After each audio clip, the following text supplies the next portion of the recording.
व्यंकटरमणा गोविंदा गोविंदा। नमस्कार मित्रांनो, कसे आहात तुम्ही सगळे? सर्व भक्तांसाठी गोविंदा गोविंदा। आजच्या खास व्हिडिओमध्ये आपण तिरुपती बालाजी दर्शन आणि इथला सर्व प्रवास याची डिटेल माहिती घेणार आहोत।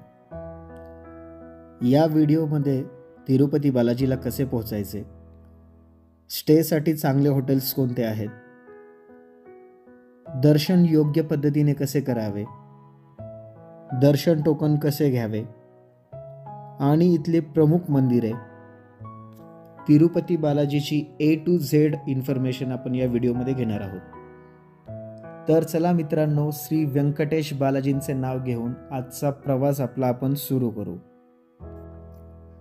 तिरुपतीला येण्यासाठी तुम्ही बाय ट्रेन, बाय फ्लाईट येऊ शकता। संध्याकाळी 5 वाजता चेन्नई एक्सप्रेसने दौंडपासून आम्ही आमचा प्रवास सुरू केला।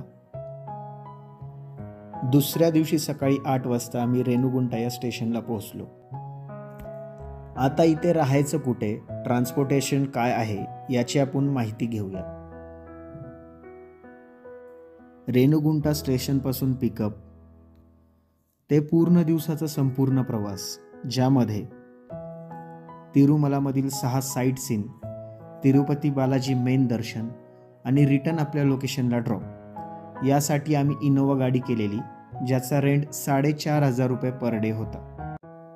तिरुपतीमध्ये बुलढाणा अर्बन बँकेच्या भक्त निवासामध्ये आम्ही स्टे केला, ज्याचं रेंट 1,800 रुपये पर डे होतं। तिरुपतीच्या दर्शनासाठी तुमच्याकडे पास असणं महत्त्वाचं आहे, जे तुम्ही TTDच्या ॲपवरून ऑनलाईन बुक करू शकता। मान्यतानुसार भगवान बालाजीच्या दर्शनाआधी त्यांची पत्नी देवी पद्मावतीचं दर्शन घेणे महत्त्वाचे असते, त्यानंतरच आपण बालाजीचे दर्शन करावे। तिरुपतीमधून हे मंदिर 4 किलोमीटर अंतरावर आहे। टोकन घेऊन पद्मावती मातेचे दर्शन करून आम्ही तिरुमलाला निघालो। तिरुपती ते तिरुमला हे 22 किलोमीटर एवढे अंतर असून इथे पोहोचण्यासाठी साधारणतः 40 मिनिटे लागतात। रस्त्यामध्ये सप्तगिरी चेकपोस्ट लागते, जिथे आपल्या संपूर्ण लगेज बॅग्स चेक केले जातात। तर चला मित्रांनो, तिरुमलाला पोहोचल्यावर आपण सर्वप्रथम 6 साईट सीन करणार होतो। ऊन खूप असल्यामुळे आपण तो प्लॅन कॅन्सल केला। दर्शन पासवर दिलेल्या वेळेत संध्याकाळी 6 वाजता आपण लाईनमध्ये थांबलो। रात्री 11 वाजता आपलं दर्शन झालं। पास असून देखील 4 तास आपल्याला दर्शनासाठी लागले।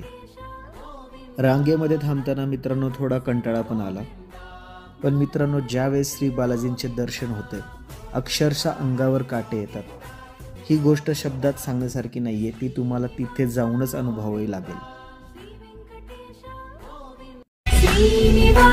गोविंदा